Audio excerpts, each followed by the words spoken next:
Assalamualaikum warahmatullahi wabarakatuh. Waalaikumsalam. Alhamdulillahirrahmanirrahim. Puji dan syukur marilah kita panjatkan kehadirat Allah Subhanahu wa taala yang telah memberi begitu banyak nikmat kepada kita sekalian. Salawat dan salam semoga tercurah kepada Nabi Muhammad SAW, sahabat keluarga serta kita sekalian sebagai umatnya. Amin. Bapak-bapak, ibu-ibu dan sahabat saudara yang dimuliakan Allah, sebelum kita mulai pelaksanaan terawih sholat tarawih, ada beberapa pengumuman yang akan kami sampaikan mewakili pengurus Masjid Al-Amin. Pertama, kami sampaikan tentang bagaimana amal sholat tarawih. Salawat sekitar 355.000 rupiah.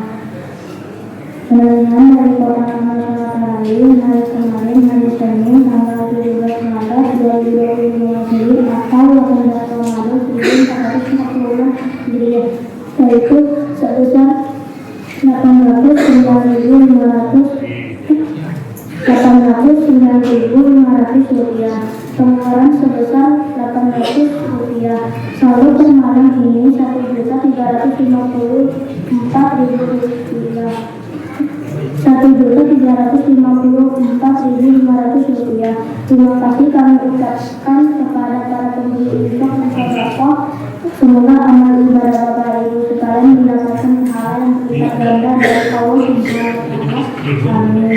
Berikutnya kami sampaikan bahwa pada saat ini yang bertugas sebagai penceramah dan imam sholat tarawih adalah Ustaz Andi Zakaria dari YSN. Alhamdulillah beliau tidak ada di tengah-tengah kita. Marilah kita mulai rangkaian ibadah tarawih kita. Untuk itu kepada Ustaz Andi Zakaria berkenan kiranya untuk memulai ceramahnya. Demikianlah pengumuman yang dapat kami sampaikan. Terima kasih atas perhatiannya. Billahi taufiq wal hidayah. Wassalamualaikum warahmatullahi wabarakatuh. Waalaikumsalam warahmatullahi wabarakatuh. Bismillahirrahmanirrahim. Assalamualaikum warahmatullahi wabarakatuh. Waalaikumsalam warahmatullahi wabarakatuh. Alhamdulillahilladzi hadana li hadza wa ma kunna linahtadiya laula an hadana Allah. Asyhadu an la ilaha illallah wa asyhadu anna Muhammadar Rasulullah. Allahumma shalli wa sallim ala nabiyyina Muhammadin wa ala alihi wa sahbihi ajma'in. Ya ayyuhalladzina amanu taqullaha wa qulu qawlan sadida yuslih lakum a'malakum wa yaghfir lakum dzunubakum wa may yuti'illaha wa rasulahu faqad faza fawzan 'azima. Allahumma a'idhal Islam wal muslimin wa adillati syirka wal musyrikin wa dammir a'daka a'da'ad-din wa shattit shamlahum wa farriq kalimatahum wa zalzil aqdamahum ya arhamar rahimin. Allahumma ansur ikhwanul muslimina fi bilad Islam, di Suriah, di Gaza, di Palestina, di Irak, wa fi kulli makan wa fi kulli zaman. Allahumma ansurhum nasran aziza. Allahumma tsabbit aqdamahum ya arhamar rahimin. Allahumma ij'alna mimman shawma syahra wastakmala al-ajra wa adraka lailatal qadr wa faza bi faizati rabbi tabaraka wa ta'ala. Amma ba'd. Hadirin sidang salat tarawih yang berbahagia rahimani wa rahmatullah. Alhamdulillah, segala puji bagi Allah yang telah memberikan kenikmatan iman dan Islam, kesehatan dan kekuatan sehingga kita bisa melaksanakan mengisi hari-hari yang penuh berharga ini di bulan Ramadan yang kita cintai ini. Salawat dan salam kita sampaikan kepada junjungan Nabi besar Muhammad, keluarganya, sahabat, tabi'in dan tabi'in, dan semoga kita masuk umatnya nanti yang kelak akan mendapatkan syafaatul ujma dari beliau dengan izin Allah Subhanahu wa taala. Dan kita senantiasa mendoakan kepada kaum muslimin dimanapun mereka berada yang sedang tertimpa musibah, tertimpa ujian, diperangi oleh kaum kafir harbi, khususnya kembali pada malam kemarin Zionis Israel melakukan penyerangan, pembunuhan, mengajukan senjata-senjata di bulan Ramadan ini, dan serangan tadi malam ada korban sekitar 300 orang lebih. Ya. Begitu mereka membom daerah Suriah dan juga daerah Libanon. Hadirin sekalian, kita doakan semoga Allah memberikan pertolongannya dan Allah hancurkan musuh-musuh agama kita. Amin ya rabbal alamin. Dan juga kepada kaum muslimin yang sedang sakit, semoga Allah berikan kesembuhan. Yang sedang sempit dadanya, semoga Allah lapangkan dadanya. Yang sedang sempit rizkinya, dilapangkan rizkinya. Yang sedang terputus silaturahmi, disambungkan silaturahminya. Dan juga kita berharap semoga kita termasuk hamba-hamba yang bersyukur, di mana dari nikmat iman Islam ini masih diberikan waktu untuk melakukan amal-amal soleh di bulan kita cintai ini. Beberapa waktu lalu, hari pertama Ramadan, salat subuh, salah seorang ustaz di Sukabumi, subuh pertama bulan Ramadan jadi imam. Setelah selesai mengimami, beliau wafat selesai melaksanakan salat subuh. Hanya bertemu salat subuh di bulan Ramadan. Dan alhamdulillah Allah takdirkan kita bisa sampaikan kita ya sampai menjelang ya 10 hari terakhir ini, masya Allah. Alhamdulillahirabbil alamin. Dan juga tentu juga saudara kita yang tertimpa musibah barengan Ramadan ya, banjir ya. Kemudian juga kami pun juga mengalami yang sama ya. Dan sebagainya, mudah-mudahan bagian daripada ujian yang menjadikan pahala kesabaran. Salah seorang syekh yang hari ini berwafat, yaitu Syekh Al-Muhaddis Abu Ishaq Al-Huwaini, beliau mengatakan, jangan menyangka bahwa pahala dan karunia Allah hanya pada sujud di malam hari atau memberikan makan pada fakir dan miskin. Namun pahala itu berlimpah pada keletihan, kesakitan, kehilangan orang cintai, berpisah dari anak, keterasingan, difitnah musuh, dan bentuk-bentuk ujian lainnya. Jadi jangan dipahami hanya sekedar kalau nggak ngaji, kalau nggak sholat malam, berarti saya tidak dapat pahala yang lainnya. Padahal musibah, kesakitan, penderitaan, kesempitan itu adalah bagian dari peluang. Pertama diampuni dosa kita, yang kedua adalah bertambahnya pahala dari Allah Subhanahu wa taala. Mungkin kita rasakan, mungkin mesti alamin aman ya Pak ya? Alhamdulillah ya. Jadi sebagian jamaah saya lihat ini wajah-wajah pernah terkena banjir ini ya. Di bulan pertama kita rasakan membersihkan saja dari jam 6 pagi sampai sore jam 3. Hanya gerakan tarik, ulur, dorong meja dan sebagainya, itu saya cek di jam itu atau di jam ini ternyata hampir 6.000 langkah atau hampir 4,8 km. Padahal cuma berada di dalam kondisi dan selalu rata-rata kita semua, tapi nggak ada apa-apa dibanding Rasulullah SAW perang Badar di bulan Ramadan, penaklukan Andalusia, perang Zalaqah, Yusuf Tafsirin pada bulan Ramadan, perang ketika kaum muslimin hampir mengalahkan Joni Israel pada perang 1973, itu perang Yom Kippur, kita itu hampir mengalahkan Joni Israel sampai mau merebut kembali Baitul Maqdis, itu pada saat bulan Ramadan tahun 1973 dalam perang Yom Kippur. Tapi sayangnya kembali Israel dibantu oleh Amerika dan Mesir dan diancam untuk mundur kalau tidak akan dibom atom. Hadirin sekalian, maka saya mengajak kepada kita semuanya, marilah kita terus bersemangat, karena bicara Ramadan baru bicara momen. Sekarang misalnya saya tanya nih kepada bapak-bapak, misalnya Ustadz Sardi ngadain acara akikah, kira-kira kalau diundang ke rumahnya banyak makanan tidak?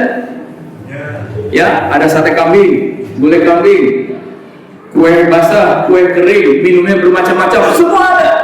Karena diundang pada saat acara momen akikah. Kira-kira seminggu kemudian datang ke rumah Ustadz Sardi lagi, kira-kira masih ada nggak daging kambingnya? Kue basah, es campur sinar garutnya masih ada tidak? Kalau ya nggak ada. Paling dikasih alhamdulillah air putih mah ada ya saudara ya. Air putih ada kaleng biskuit pembuat isinya Ramina ada. Kenapa bisa berbeda? Karena momennya berbeda. Kita sekarang berada dalam jangkauan Allah. Pahala dilipat gandakan. Peluang amal luar biasa, amalan berghairi hisab tanpa batas, dan itu 14 hari lagi momen akan hilang. Maka cek orang Sunda mah teu teuing, keterlaluan bertemu Ramadan tidak memaksimalkan. Sampai Nabi doakan dan Jibril doakan, rohimah anfu abdin, celaka, hina. Siapa? Dakhala di Ramadan, lalu dia masuk dalam Ramadan, setelah Ramadan Ramadan lewat, dia tidak dipuji Allah Subhanahu wa Ta'ala. Hadirin sekalian, rahimani wa rahimakumullah. Kalau berbicara momen, ada hadis yang mungkin saya yakin mungkin jarang lah disampaikan oleh para asatid ataupun mungkin sudah ya, hanya mengingat saja. Itu mimpinya seorang sahabat ya dari hadis Ibnu Majah, yaitu Thalhah bin Ubaidillah. Thalhah bin Ubaidillah ini bermimpi bertemu dengan dua orang yang sudah wafat ya. Dua orang tersebut dua-duanya sudah wafat. Selang wafatnya 1 tahun. Yang pertama wafatnya mati syahid, setahun kemudian yang kedua mati, tidak mati syahid, mati biasa. Dua-duanya sahabat meninggal. Bermimpi Thalhah, ternyata kedudukan orang yang meninggal yang kedua yang tidak mati syahid, sama-sama keduanya baik, tapi kedudukan yang kedua yang meninggal yang 1 tahun lebih mundur, bahkan tidak mati syahid, kedudukannya lebih tinggi. Maka beliau tanyakan kepada Baginda sallallahu alaihi wasallam, kemudian Nabi menjawab, bukankah dia 1 tahun yang kedua itu, bukankah dia 1 tahun lebih beramal, yaitu dia bertemu puasa Ramadan, dia melaksanakan sholat dan sujud. Artinya perbedaan 1 tahun masih bertemu dengan Ramadan, dengan amal soleh itu ternyata efeknya luar biasa. Mungkin jamaah kita setahun yang lalu masih ada di saf depan, ya Pak ya, di saf belakang atau biasa di pojok kiri, pojok kanan. Mungkin tahun sekarang sudah tidak ada lagi. Dan Allah kasih kesempatan kita usia untuk kita lebih menggenapkan atau lebih menyempurnakan pahala itu dengan diberi kesempatannya tidak untuk hadir di bulan Ramadan. Maka kata Nabi, jauh perbedaannya bagaikan langit dan bumi. Pertanyaannya, kan yang pertama mati syahid, yang kedua matinya biasa saja. Kalau mati syahid pahala yang paling besar. Harap dipahami bahwasannya para sahabat adalah orang-orang yang siap mati syahid dan siap berjaya di jalan Allah.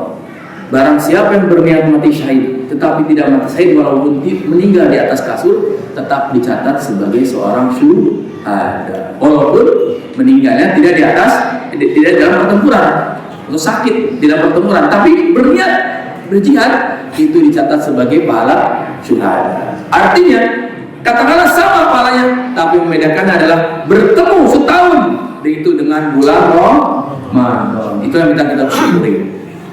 Saya akan sedikit terkait dengan amalan sosial, karena kadang-kadang ada mengeluh, aduh, gara-gara banjir nih tilawah saya berantakan, gara-gara nolong tetangga jadi posko dan sebagainya, waduh saya ketinggalan nih amalia Ramadan saya. Ada semacam kita beraktivitas sosial tapi kadang-kadang merasa, kok amal saya tuh gak optimal ya, terawih ngantukkan, ya kan? Karena gara-gara apa? Gara-gara banjir ini misal ataupun menolong orang lain. Hadirin sekalian, yang menarik adalah ungkapan dakwah Nabi ketika pertama kali hijrah dari Mekah dan ke Madinah, ya, ternyata Nabi mengucapkan 4 kalimat yang ditunggu-tunggu oleh penduduk Yathrib, baik dari Yahudi, musyrik maupun yang sudah masuk Islam. Ternyata bapak-bapak silakan hitung dari 4 ini mana aspek sosial atau hablum minanas, mana aspek hablum minallah. Yang menceritakan adalah waktu itu pendeta Yahudi Hudair. Kemudian setelah masuk Islam dia menjadi sahabat yang bernama Abdullah bin Salam radhiyallahu anhu yang meriwayatkan hadis tersebut. Beliau mengatakan, awal kalamin sami'tu minan nabiyya sallallahu alaihi wasallam. Kalimat awal yang aku dengar dari Nabi sallallahu alaihi wasallam ketika hijrah dari Mekah ke Madinah, tiba di Madinah, ya ayuhan nas afsus salam wa aqimut ta'am wasilul arham wasallu bil-laili wan nasu niyam tadkhulul jannata bis salam. Wahai manusia, sebarkan salam, berikanlah makan, sambung silaturahim, dan sholat malamlah di saat manusia hidup. Pertanyaannya, ada berapa aspek hablum minan nas? Ada berapa aspek hablum minallah? Pak, ada berapa? 3 ya. Dari 4 pertama kali 3 aspek hablum minan nas. Menyebarkan salam, memberi makan, ya, kemudian menyambung silaturahim. Sekali lagi, silaturahim itu adalah mengambil hubungan baik dengan yang ada hubungan kerabat, itu yang diutamakan. Itu dimaksud dengan memutus silaturahmi tidak akan masuk surga. Maksudnya adalah hubungan dengan saudara, dengan kerabat, bukan dengan teman-teman alumni SMP, SD, TK, dan sebagainya, bukan. Ya.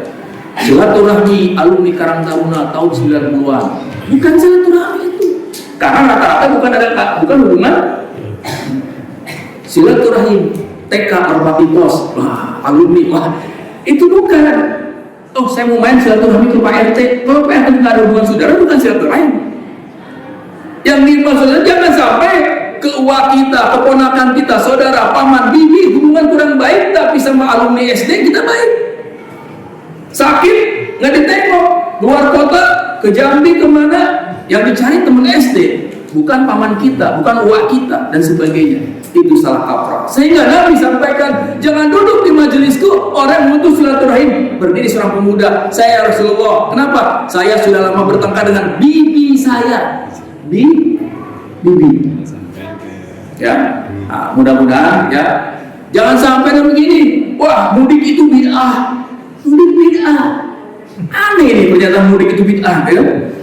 Justru saat mudik itu kata Imam An-Nawawi, silaturahmi itu adalah menjalin hubungan baik, bisa jadi berupa perhatian, berupa sedekah, harta benda, ya, berkunjung, bahkan sekedar menyapa.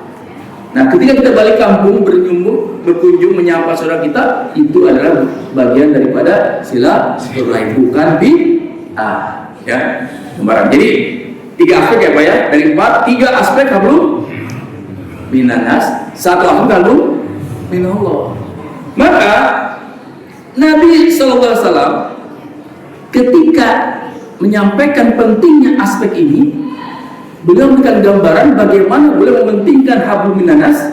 Bahkan saat beliau itikaf di Masjid Nabawi, beliau mengatakan, la'an amsi ma'ahi fi hajatin habu alayya an a'takifa fi hadal masjid syahra. Kalau bahasa parafrasenya itu dari hadis tersebut, aku keluar berjalan bersama saudaraku dalam rangka memenuhi kebutuhan kesulitannya dan sebagainya, lebih aku cintai daripada aku itikaf selama sebulan di masjid ini, di Masjid Nabawi. Coba bayangin, orang aja pengen bisa itikaf sekarang di Masjidil Haram. Oh, 1 rakaat 50.000 tahun dibanding Masjid Al-Amin, ya kan? Di Masjid Nabawi berapa? 1000 kali lipat. Bahkan sampai orang pengen itikaf itu ada bar 40 juta, 35 juta, 50 juta, pengen itikaf di Masjid Nabawi atau di Masjidil Haram. Sekarang umur macam-macamnya, iming-imingnya ya, ke Turki lah, kemana lah, ke Taif ya, bahkan ada nonton Cristiano Ronaldo di Jeddah, aduh macam-macam gitu. Ada seperti itu promosinya. Orang teriming-iming ke sana, tapi Masya Allah, Nabi sampaikan, aku lebih baik tinggalkan, bahkan untuk itikaf tinggalkan. Dan saya menyaksikan pada saat banjir banyak orang yang tiba-tiba datang ke rumah, dia tuh sedang berpuasa, datang ada yang bisa dibantu, ikut gosek gitu. Mungkin dia kehilangan, dia bisa tilawah 3 juz, 4 juz, tapi jangan dikira amalan sosial itu jangan dianggap sepele. Ya, maka hadirin sekalian, ada sebuah ungkapan dari almarhum Kiai Maimun Jubair rahimahullah. Beliau mengatakan, sebagian orang takut menelan setetes air ketika dia puasa agar tidak membatalkan puasa karena takut menelan setetes air, tapi dia tidak takut menelan hak orang lain yang dapat merusak akhiratnya. Maksudnya kadang-kadang menyepelekan, ya, dia takut batalnya pahala insya Allah hilang gara-gara dia setetes air masuk. Tapi ketika hak kaum muslimin, cuek saja, tetangganya yang janda kebanjiran dibiarin aja, gosrek sendiri, gak ada ininya. Kita nggak mungkin gimana nanti dia bukanya seperti apa, ya kan? Nggak kepikiran kita, ya kan? Seperti itu. Maka mari kita tingkatkan, jadikan Ramadan itu bulan sosial, tidak hanya untuk sekedar diri kita pribadi.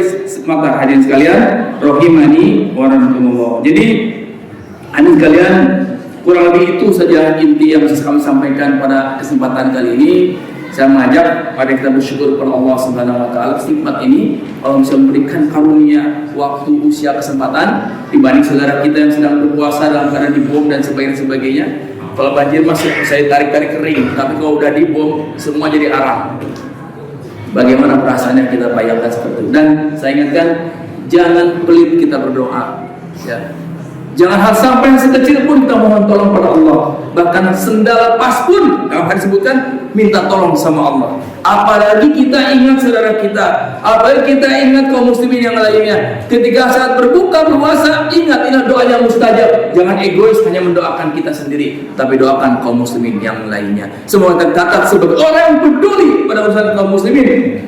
Barang siapa mudah, man yasha, bahasa mempermudah. Musyarrid, orang yang kesulitan, yasarallahu lahu, maka Allah memberikan kemudahan dia fid dunya wal akhirah, dunia dan akhirat. Jangan merasa rugi ketika kita menolong orang lain, ya. Demikian, mohon maaf jika kata kalimat yang kurang berkenan. Astagfirullahaladzim. Assalamualaikum warahmatullahi wabarakatuh. Waalaikumsalam.